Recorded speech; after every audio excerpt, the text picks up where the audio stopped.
Mic test. Yan, dumako muna tayo sa ating scripture reading. At tayo po tayong lahat bilang paggalang po sa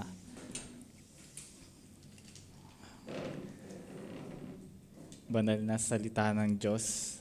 Basahin po nating lahat ang ating text, no? Sige po, next po. Ay, meron palang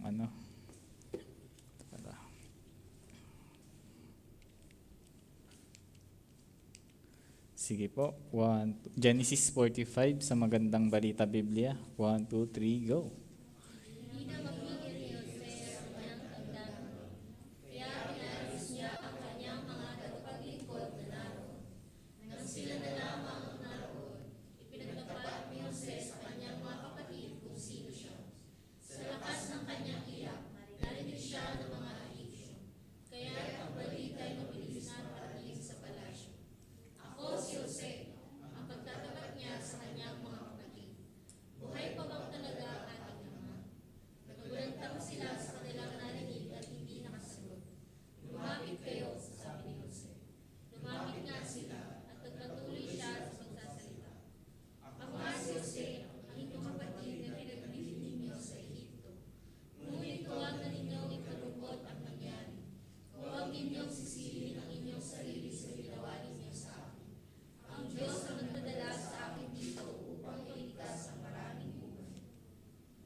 Yan, umpisa natin sa pananalangin. Ang ating pag-aaral ng salita ng Diyos. Ama naming Diyos, maraming salamat Lord sa magandang panahon na pinahinto niyo po yung ulan at nakarating kami rito. Salamat din po sa ulan na nagbibigay ng buhay sa mga pananim at sa water supply. Salamat Lord sa kalakasang binigay nyo sa mga nagkasakit sa inyong pagpapagaling sa amin. Salamat po Panginoon sa iyong pag-aaruga sa amin. Salamat Lord sa blessings na mga natatamo namin. Salamat po Panginoon sa salita mo na gagabay sa amin ngayong hapong ito. Panginoon, patawarin niyo kami sa mga nagawa naming kasalanan. Huwag itong maging hadlang para malaya naming tanggapin ang inyong salita na naggagabay na nagbibigay buhay sa bawat espiritual na buhay ng bawat isa. Dalangin ko Panginoon na kayo pong gumabay sa akin, magbigay ng karunungan na nagmumula sa inyo. Dalangin ko rin ang aking mga tagapakinig na kayo pong gumabay sa kanilang pandinig at malaya nilang tanggapin ang iyong salita. At makita Panginoon namin sa aming sarili kung anong tunay na kalagayan namin sa harapan nyo. At dalangin ko Panginoon, maging buhay po ito sa bawat isa. Panginoon dalangin sa pangalan ni Jesus. Amen. Yan, pwede na po tayong maupo. Kamusta yung mga nagkasakit? Kamusta naman? Sino yung mga nagkasakit dito? Taas ng kamay. Kahit ano, siguro sipon, ubo, kumbaga, hindi nagkasakit. Yan, tayo yung mahuli. Hindi naman sana. At uminom kayo ng vitamins, no? Do your own diligence, di ba? So, natandaan nyo ba yung ating last na tinalakay about kay Joseph the Dreamer? Sino nakakaalala dito? Naalala nyo pa? Yan, sabi ni Kuya Christian nyo. Di ba? Tinalakay natin yung resisting of temptation ni Joseph. At yung kung paano, mga practical ways, no? Sana patuloy nating maalala yon. At maging buhay sa atin yung salita ng Diyos. Ngayon, dito pa rin tayo sa Joseph. So, nilagyan ko pa siya ng isang episode. So, ito naman, kasi maganda yung nangyari dito kay Joseph eh. Kumbaga, isa pa sa significant, bukod sa pag-resist na siya sa temptation, napakaganda din nung kung paano siya nagpatawad. Sabi dyan, ayan, a faith that forgives. Naniwala kayo? May pananampalatayang nagpapatawad. Meron tayong pananampalatayang kayang magpatawad. Tanong ko sa inyo, meron na bang nakagawa ng sakit sa inyo? Ay, wait lang. Nasaktan na ba kayo? Ayan. Napaganyan na ba kayo? Sakit. Meron na ba sa inyong sinaktan kayo physically? Meron, no? May bully ba sa school dito? May nabully ba? Ako, nabully na ako sa school. Kayo, nabully ba kayo sa school? May specific? Yung nambully sa akin, sabi niya, kasama ako sa prat. Kaya gumawa ako ng prat. Sabi ko, gawa tayo prat, prating gutom. Corny. Joke lang. Natawa sila eh. Meron bang nag-betray na sa inyo? Meron na bang, parang nanghudas, ganon? Sabi mo, hindi mo sabihin kay mama. Parang kapatid yun ah. Or, may betrayal ba in a good way? Parang kasing pangit, parang sinumbong mo ako, parang ganun. Parang masama yung ginawa mo no? Betrayal. Katulad ng kay Joseph, di ba? Parang nilinlang ka niya.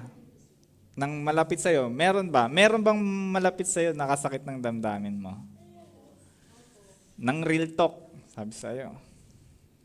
Ang baho mo. Di ba? Meron. Hindi naman specifically. Kumbaga, may friends ka na malapit na siguro inadvisean ka pero hindi mo tinake as good yun. Nasaktan ka, na-hurt ka. Or meron naman intentionally hindi advice yun kundi unsolicited advice na ganito. Inasar ka. Chinismis ka. Meron na ba? Chinismis ka sa ganito. Yan, nakwento sa akin ni Yen yan. Inabuso ka. May inabuso ba dito? Nang abuso? Oy, yun lang, wag sana. Meron ba ditong ikaw lang, yung palibot mo, walang mga paper, tas hiningang ka. Ikaw lang kasi may whole sheet pad of paper. Ganun, inabuso ka ba? Or mentally, naabuso ka, or ganun. Nakakayang sabihin no? Sige, sa inyo na lang yan. Ano pa? Na-reject. Sino dito na-reject? Ako, na-reject na ako. Mga ganun. Mga nasa 5. Oo, ang dami. In any hindi lang naman sa love life, in any circumstance. Oo. Kung naranasan mo na yan, makaka-relate ka dito sa mensahe ng Diyos para sa atin. Nabasa natin, napanood natin, di ba? Sa mga previous chapters from Genesis 37, di ba? Yung nanaginip si Joseph na eto, yuyuko tong mga yun? Basta may yuyuko sa panaginip niya, yung stars yan. Pati yata pananim or nakalimutan ko, crops ba? Basta yuyuko, 'di ba? Nainis sa kanya yung mga magulang niya, sinabi niya lang naman, hindi niya pa nga in-interpret pero sinabi niya lang, kinuwento niya lang yung kanyang panaginip, pero nagalit sa kanya, no? At siya, 'di ba? Yung kanina may butas. Nakita niyo 'yan? Hinulog siya sa balon ba or bangin? Hinulog siya para ibenta. Kasi balak siyang patayin. Pero nagbago yung isip nila. Binenta na lang siya dahil favorite siya ni Jacob, no? Yung kanyang ama, no? Ni Israel. Binalak siyang patayin. Meron na bang nagganon sa inyo? Nag-death threat? Habang kita sa labas. Di ba? May mga ganun. Nung high school ako, may mga ganun eh. Ikaw? Yan. Meron bang nakulong? Dito siya. Nakulong siya. Pero dapat hahatulan siya ng kamatayan. Kasi ang inakusa sa kanya, rape, di ba? Yung sa verse 4, chapter 39. Inakusa sa kanya, rape, pero dahil hindi siguro naniniwala yung si Potiphar sa asawa niya, dahil kilala niya siya, no? Pinakulong na lang siya. At nakulong siya. Pero kahit hindi ka namatay, nakulong ka, injustice pa rin yun, no? Di ba? Parang hindi makatarungan yun, Ang daming sakit na naranasan ni Joseph. At naniniwala ako meron din kayong ganon. Injustices, betrayal, pang-aabuso, iba't ibang pang-aabuso. Diba? Sa tindi ng mga nagawang kasalanan kay Jose, kaya ba talagang patawarin ni Jose yung mga taong yun? Sa sobrang tindi ng ginawa kay Jose, kaya niya kaya? So, balikan natin yung verse 1. Balikan natin.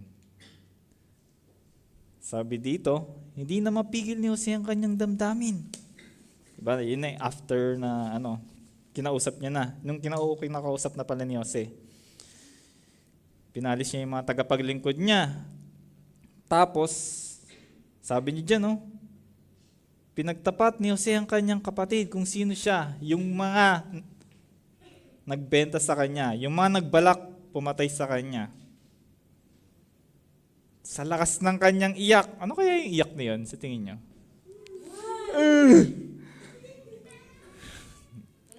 Ano kaya yun? Sa tingin nyo, lungkot, galit, or saya yun? Feeling ko ano siya, parang longingness. Parang ganon. Parang na-miss niya. Lalo na si Benjamin, di ba? Parang may special ano siya. Kasi nga, yun yung whole or ano niya, kapatid na buo niya. Kumbaga, from father, pare silang nanay at tatay. Yung iba kasi hindi. Kaya narinig siya ng mga hipso, nagchismisan na. Ang bilis oh. Nagchismisan. Ako si Jose, ang pagtatapat niya. Tapos, paano kaya kung ikaw yung mga kapatid? Nagulantang sila sa kanilang narinig. Ito yung ginawa ko ng masama. Ang huling memorya ko sa kanya, masama. Di ba? Yun yung huling memorya nila kay Jose. Hindi mabuti. Paano kaya kung makita mo bigla yung taong ang huli mong memorya, masama? Di ba parang, hindi niya ako nakita. Di ba parang ganun, di ba? May ganun ba kayo? Parang may ano pa ako dito, parang may ginawa ako masama dito, or may ginawa siya sa akin masama. Parang nakakailang tignan, di ba? Ano kaya yung naramdaman nila? Siguro ganun din. Pero sabi dito ni Jose, lumapit kayo, sabi ni Jose. Lumapit nga sila at nagpatuloy siya ng pagsalita. Ako nga si Jose ang inyong kapatid at pinagbili nyo sa Ehipto. Ngunit huwag nyong ikalungkot ang nangyari. Huwag ninyong sisinang yung sarili sa ginawa ninyo sa akin. If there is a faith that resisted temptation, ulitin ko, if there is a faith that resisted temptation, mayroong pananampalatayang umiwas sa temptasyon, meron din tayong pananampalataya na binigay ng Diyos. There's also a faith that forgives, na kayang magpatawad. Na parang sa tao, hindi kaya. Diba? So, ang sources ko pala ay si Brother Russell Ocampo. So, yung mga points niya, kinuha ko lang, tapos inano ko na, kumbaga, inaral ko na, dinagdagan ko ng iba't ibang details. Pero yung point niya, saan niya ako kinuha? May inedit lang ko ng onte. Parang yung pagka-edit ko dun sa Runaway, parang ganun lang kaliit. Kung naalala niyo yan. Ang title nung sa YT niya, sa YouTube niya, ay 3 Truths About Forgiveness, Joseph and His Brothers. Pero akin, ang title kong ginawa is A Faith That Forgives. So, yan. Now, ang una nating pag-aaralan is true forgiveness. Kaya bang ibigay yon? Naniniwala ko, if you have a faith that forgives. And paano natin totoong mapapatawad ang isang tao? Kaya ang una natin dito is true forgiveness is rooted, nakaugat in God's sovereignty. So yan, napag-aralan natin kasi sovereignty, masyadong madalang lang yan marinig, no? Di ba? Minsan makakalimutan mo kung ano ibig sabihin yan. So, pag-aralan natin kung ano ba yung sovereignty. The sovereignty of God translate to pagkasoberano ng Diyos. So, madalang natin yan. Pero, ano yan? Kailangan alam natin to. Sovereignty of God, soberano ng Diyos in Tagalog. It refers to His supreme power. May kapangyarihan ng Diyos, supreme, pinakamataas na kapangyarihan. Walang nang tataas. Ultimate authority. May otoridad siya. Ultimate, pinakamataas din. And absolute control over all of creation. So mayroon siyang control sa lahat ng kanyang nilikha. Hiniwala kayo doon?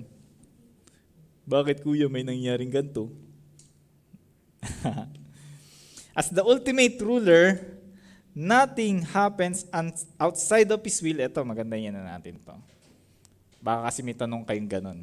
Bakit kayo nangyari to? May masamang nangyari. As the ultimate ruler, nothing happens outside of His will or allowance.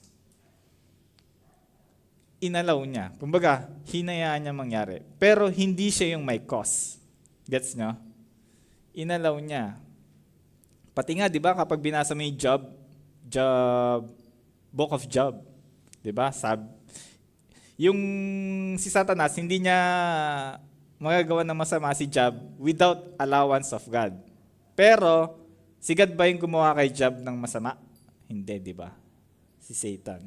Or the devil.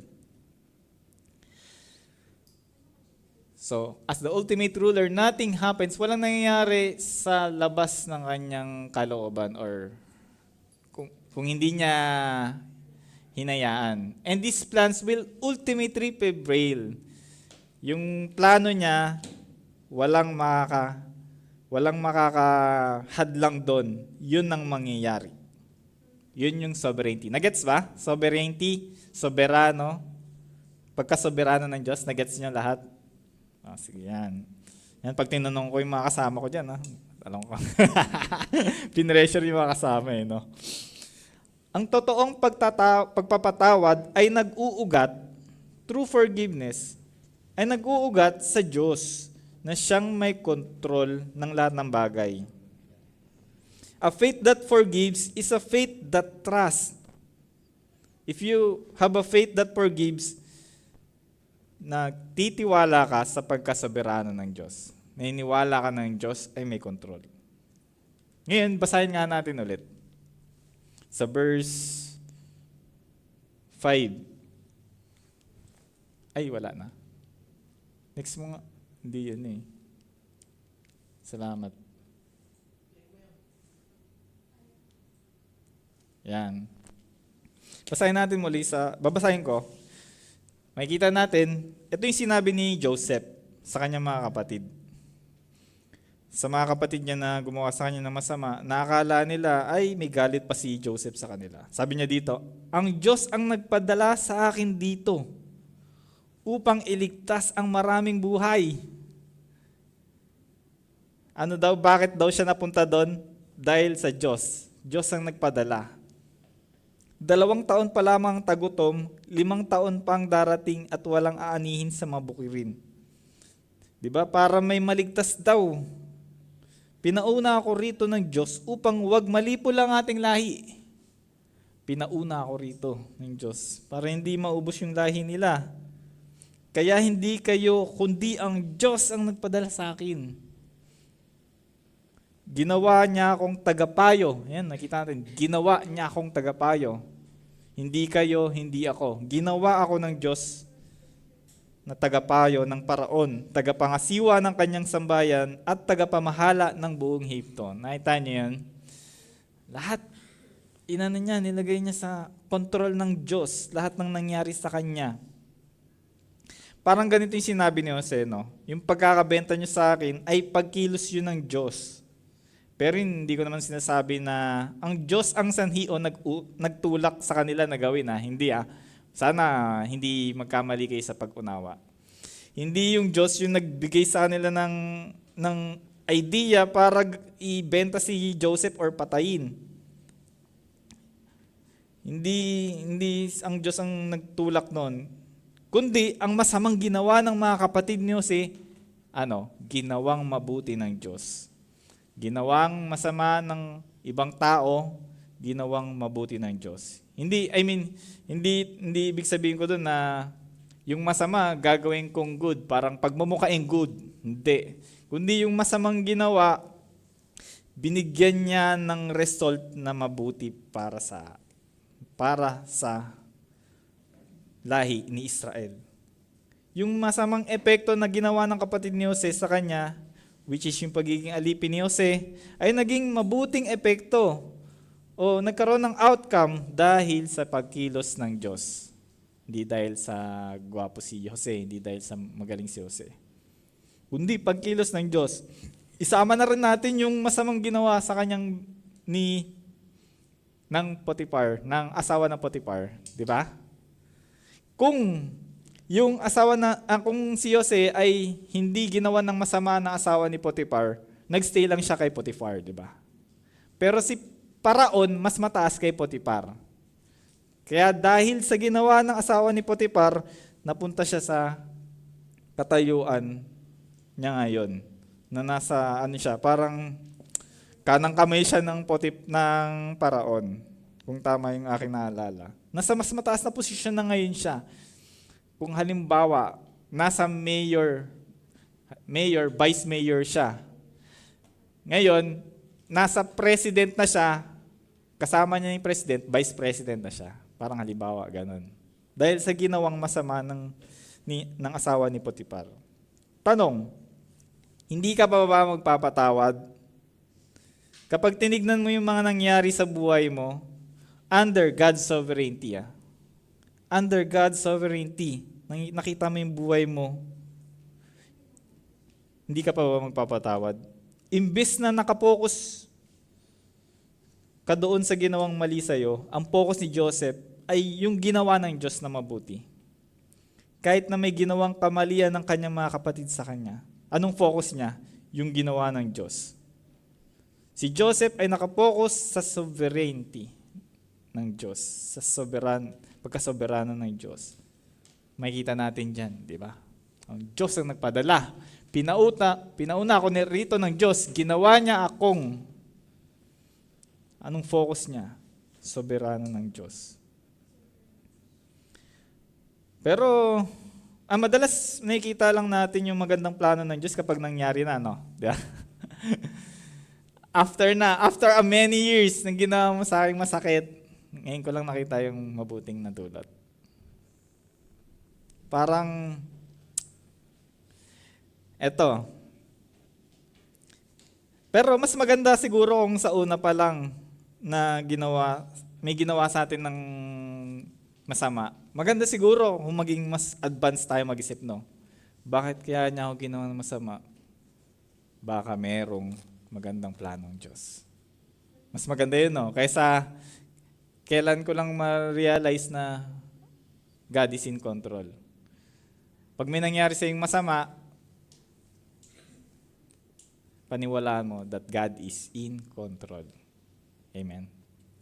Yan, seryoso kaya. Wala kasi masyadong joke eh. Yan lang eh. Ito lang eh, yung malungkot lang na face yung kanina eh. Kaya hindi po ako naniniwala na may purposeless evil. Purposeless. Hindi ako naniniwala na yung evil na mga nangyayari ay purposeless. Kundi, dahil God allowed it, even the evil, kahit yung evil, inallow ng Diyos na mangyari, naniniwala ko may purpose na mabuti ang Diyos. Hindi lang natin siguro makita ngayon kasi nga tayo is lagi tayong syempre nakatingin lagi sa present kasi hindi natin makita yung future. Which is a sovereign God. Anong nakikita ng sovereign God? Lahat. Yun ang sovereign God. Lahat alam niya.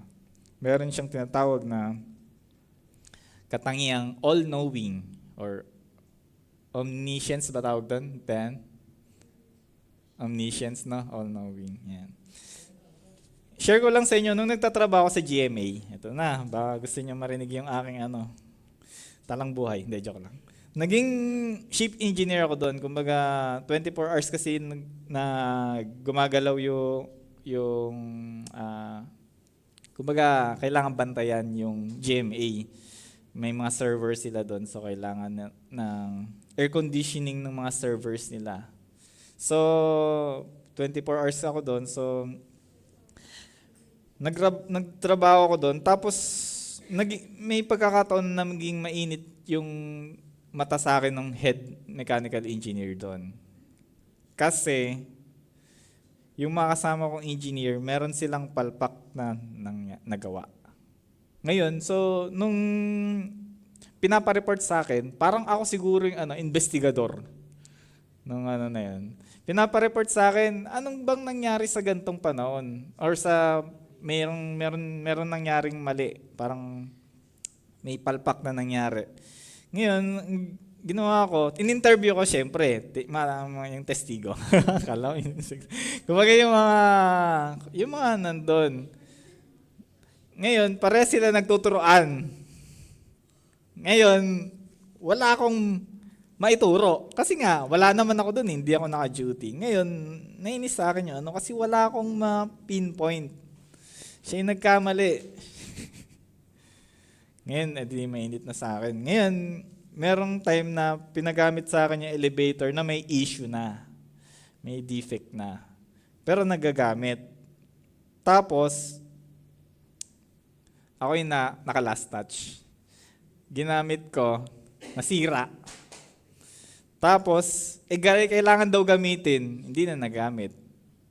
Tapos inisisi niya ako daw si Micah the Destroyer. Dapat daw hindi ako, Micah the Destroyer daw ako. Kaya pinalitan niya ako. Napunta ako sa ibang project. Unang work ko is doon ako sa project ng GMA. Tapos nalipat ako sa SM Novaliches. And napakaganda ng plano ng Diyos dun sa pagkalipat kong yun. Siguro kung hindi ako naalis sa GMA, hindi ako napunta sa SM Novaliches, baka may ibang engineer na inilagay doon. Dahil yung project ko ngayon na pinagtatrabahuan, mas malaya akong mag-ministry. Kasi nung nandun ako sa GMA, kahit linggo may pasok eh.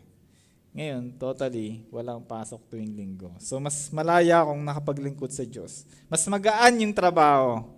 Kasi yung GMA, lahat hawak ko doon. Substation, kung alam niyo yung term na yan.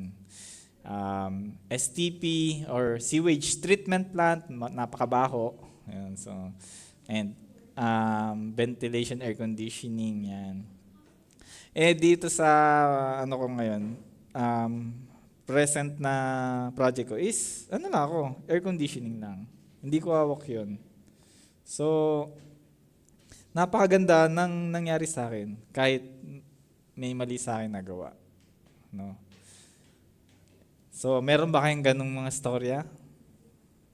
So, maganda, no? Magkaroon tayo ng ganung perspective. Minsan nung una, ano ba yan nangyari sa akin? Saan na ako pupulutin nito? Parang ganun. Ganun na iniisip ko.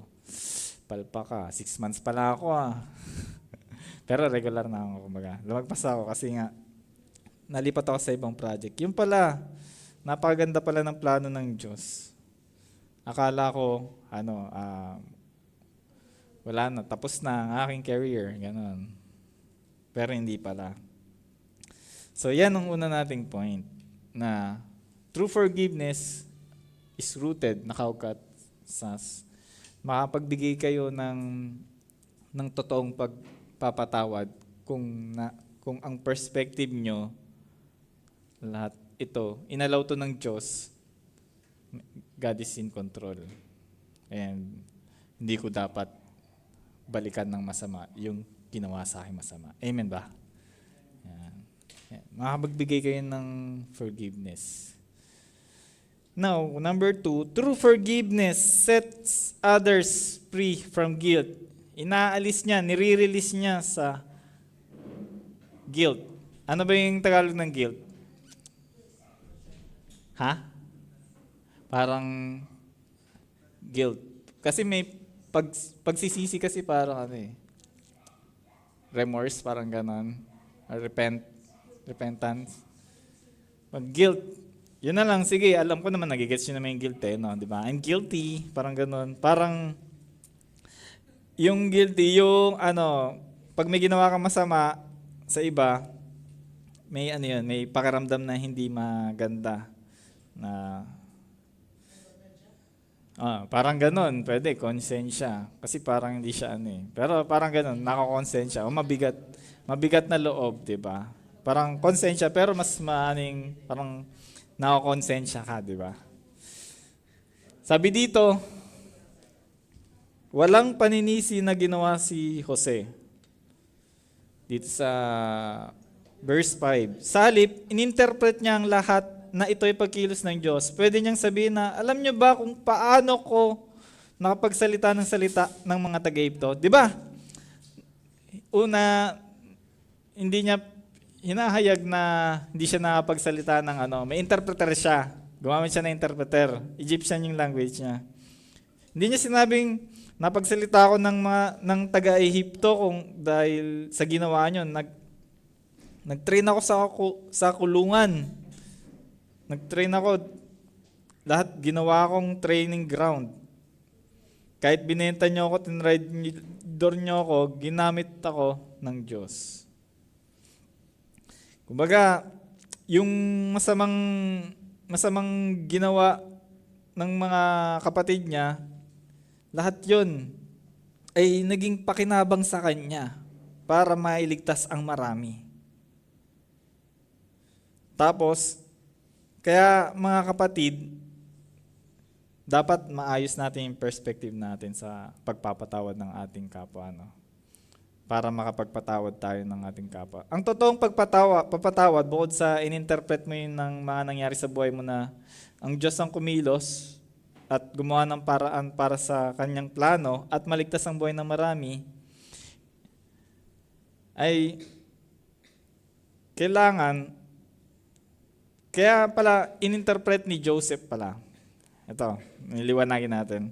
Ininterpret ni Joseph yung lahat ng bagay, kaya nangyari yun dahil may mabuting plano ng Diyos para anong gusto niyang ipaiwatig sa kanila, para ipalayain sila sa guilty feelings or guilt feelings nila.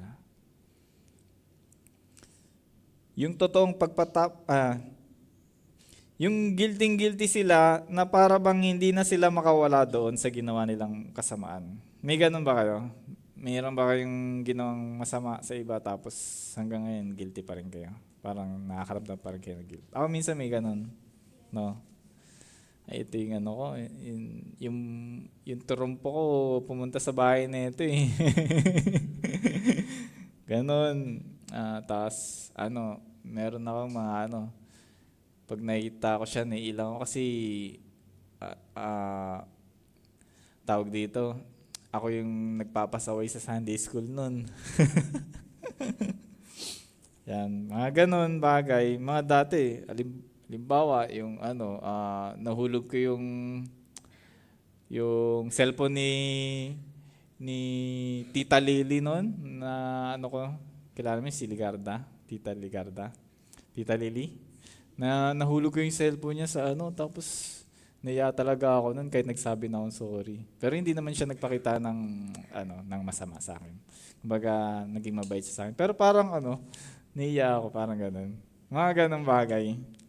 Pero, ang ginawa ni Jose, sabi niya dito, ngunit wag na ninyo ikalungkot ang nangyari. Wag kayo malungkot. Wag ninyong sisihin ang iyong sarili sa ginawa ninyo sa akin. Isipin nyo kung gaano kabait si Jose during this time. Huwag na kayong magalit sa sarili nyo. Siya pa yung nag-comfort, no? Kaya nyo ba yun? Yung may ginawa sa inyo masama, tapos kinomfort mo pa. Tapos, huwag kayong magalit sa inyong mga sarili kahit ako'y pinagbinili nyo rito. Dahil sinugo ako ng Diyos para mauna sa inyo upang magligtas ng buhay. So basically, ang pagpapatawad mga kapatid, hindi mo hahayaan yung taong pinatawad mo na magalit sa sarili. So ganun, magpatawad ng totoo. Hindi mo hahayang yung taong pinatawad mo na magalit sa sarili, mabuhay sa guilty feelings. Yung para bang paano ko nagawa yun, bakit ko nagawa yun. Kaya mababasa po natin na bago pala sila bumalik sa Kanaan. So babalik sila sa Kanaan, di ba? Para puntahan yung kanilang ama.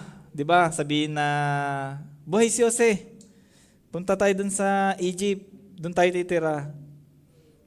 So, ito yung sinabi niya. Inutusan ni Jose na lumakad ng kanyang mga kapatid. Ngunit bago sila umalis, sinabi niya sa kanila. Sabi niya, huwag na kayo magtatalo-talo sa daan. 'Di ba? Pwedeng tendency nila 'yan, magtalo-talo sa daan. Kasi hindi sila magtatalo-talo kasi kaharap nila si Jose. Siyempre, natatakot sila kay Jose, di ba? Parang nire-respeto nila doon kasi nasa mataas. Wala na si Jose pag nasa daan na sila, di ba? Ikaw kasi! Di ba, gaganon yan pag naglalakad na kayo. Tandaan ko, ikaw yung gustong pumatay eh. Di ba? Di ba, magsisisi sila. Pero ano sinabi? Advance mag-isip si Jose. Sabi niya, Alam, nasa isip niya, alam ko magtatalo-talo to kasi ganun. Hindi natin giniguilt trip yung mga taong nakagawa ng mali sa atin. Sino dito mahilig mag-guilt trip?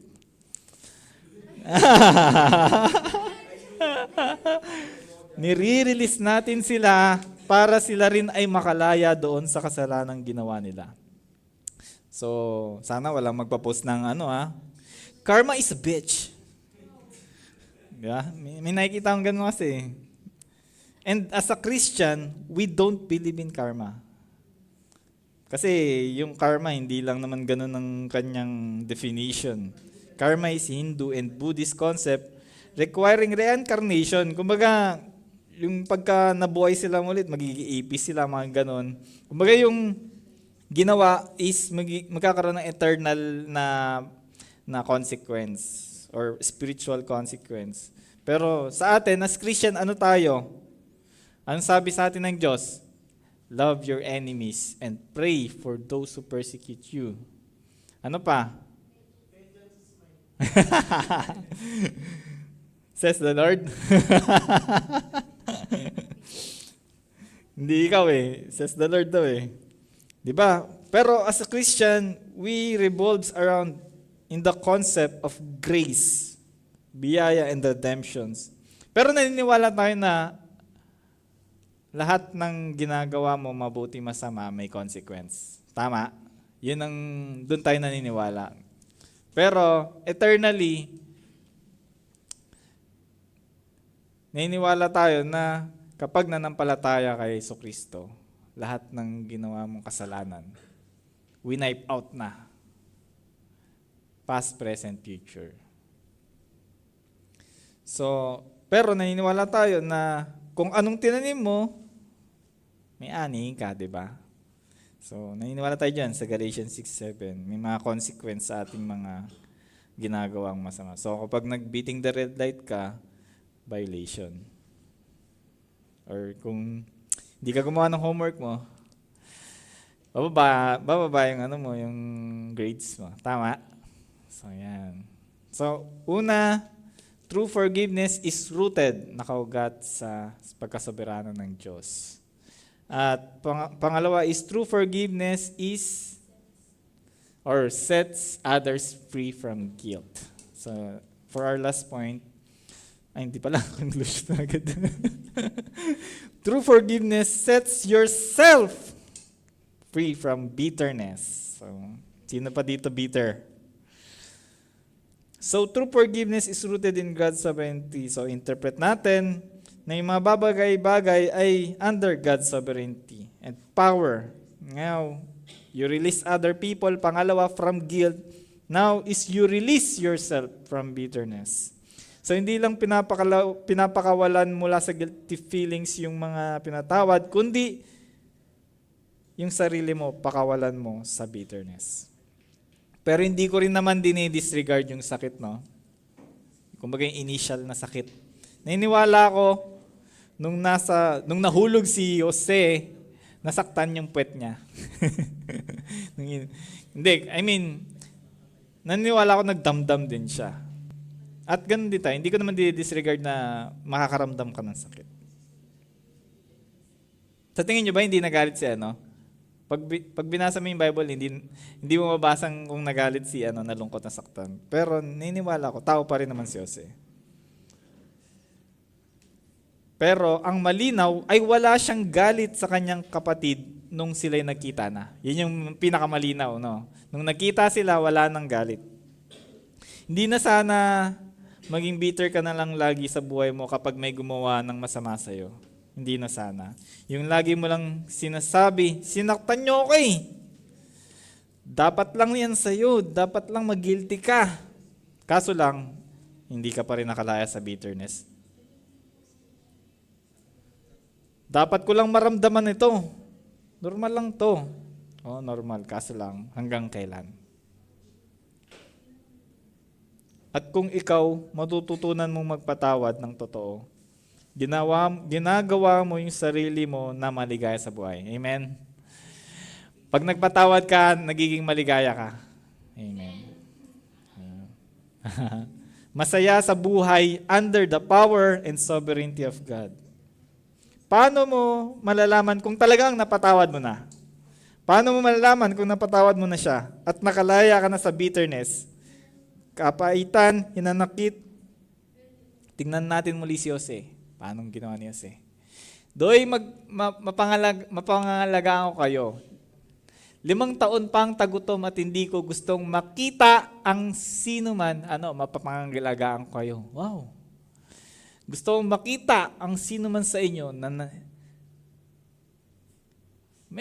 hindi. Yun nasa unahan. Sorry na ko. Hindi ko. Ayan. Sino man sa inyo na naghihirap. Nandun yung hindi nasa taas eh. So, yan. So, makita natin, si Jose, hindi niya lang sinabi na pinapatawad niya na sila. Hindi niya lang sinabi, kundi pinakita pa sa gawa. So, share ko lang yung life experience ko. Alam niyo ba, anong meron sa Monday? SONA. Nung first year college ako sa New Era University sa Quezon City, unang month ng pasukan ay may klase akong friendly na jolly. Napakamasaya niya at kumbaga madali siyang kausapin. So hiningi ko yung number niya para magtanong kami about sa school. So, lalaki yon. So may SONA yung Pangulo nun. So, State of the Nation Address. Tapos nagtanong ako sa kaklase kong iyon, kung may pasok sa araw na yun, nag-text ako. Yung cellphone, yung wala pang touch screen, keypad pa. Then naka-Nokia naman ako. Pinamana. Tapos nagtanong ako sa kaklase kong yun kung may pasok sa araw ng SONA. Kasi ang alam ng magulang ko, walang pasok. Pero ako, hindi ko alam. Kasi nga, hindi pa ako nag-aaral sa Quezon City. Kumbaga nag-aaral ako sa Montalban nung high school na ako, yan, bago mag-college. Pero para makasigurado ako, nagtanong ako doon sa klase kong yun. Tinext ko. Kasi siya pa lang yung nakuha kong number eh. So siya pa lang yung contact ko. So wala ko ibang pagtanungan. So kaklase ko. At ang sabi niya, may pasok daw. Pero nung pagpasok ko sa school, wala daw pasok. Wala pang Facebook nun. Di tinext ko siya kung nasaan siya sa school. Kasi may pasok daw. So di pumasok din siya. Pares kami. Kumbaga magdadamayan kami. Nung nalaman kong hindi siya pumasok, kasi alam niyang walang pasok, ay grabe yung galit ko sa kanya. Grabe talaga. Pinagmumura ko siya sa text. Maiyak ako sa galit nun. Talagang Super Saiyan. Ang masama pa doon, ay kinuwento niya pa nung pumasok na kami. Kinuwento niya pa at pinagmumura ko daw siya. Which is totoo. Pero nung kinikwento niya yun, parang pinagtitripan pa, parang niloloko pa ako. Uy, pumasok yan sa SONA. Di tinawanan din ako ng iba. Grabe talaga yung galit ko nun. Pero hindi ko lang pinakita. Secret. Ganun. Tapos parang pinagtitripan niya ako. So, nahirapan akong pagtawarin siya. Kasi, malakas siya man trip eh.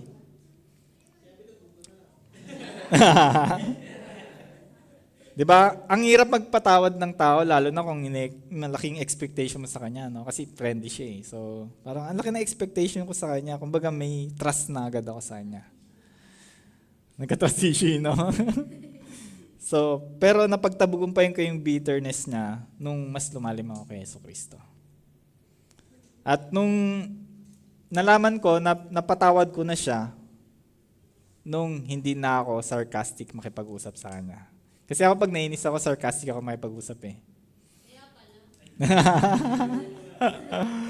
Ganun ako makipag-usap. Tapos, hindi ko siya binibigyan ng pabor or anything. Pero, nung nawala na yung pagka-sarcastic ko sa kanya at nakikipag-usap na maayos, tsaka, binibigyan ko na siya kumbaga ng tulong pag nangingi siya ng tulong. Yun, na-realize ko, ay, napatawad ko na siya. So, baka may mga ganun kayong kwento. Kaya po yung conclusion natin, mga kapatid. Simpleng-simple lang. Number 1, kagaya ni Jose, interpret your suffering from God's perspective. So, yan.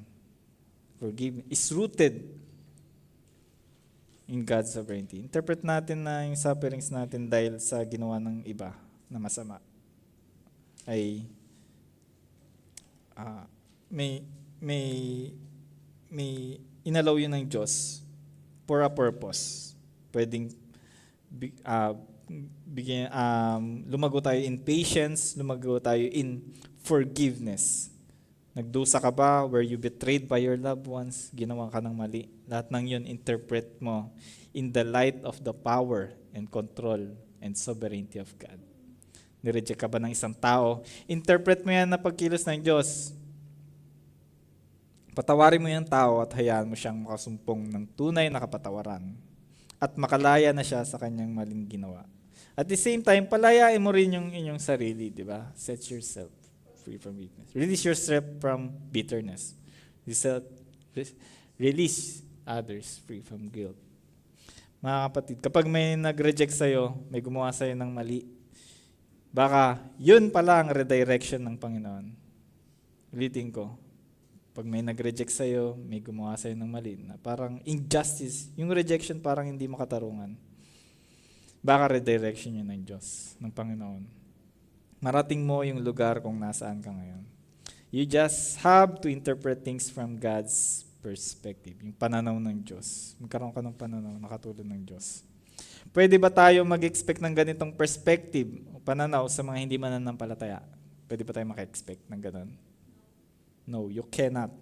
Why? This kind of forgiveness can be only expected. May expect mo lang siya to the one who received the greatest forgiveness from Jesus. Makaka-receive.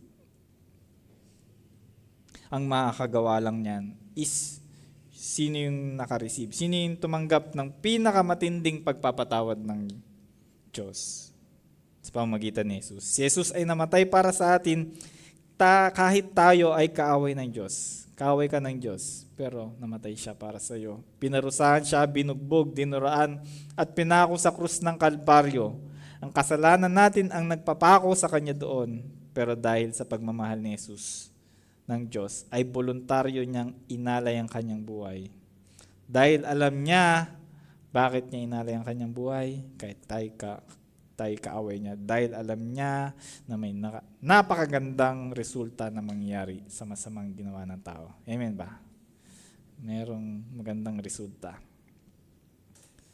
Tayo ay pinalaya niya sa kasalanan. Jesus make us free from the guilt of our sins. Those who have faith in the one who forgives will have a faith that forgives. So, tayo po tayong lahat, tayo manalangin. Ama naming Diyos,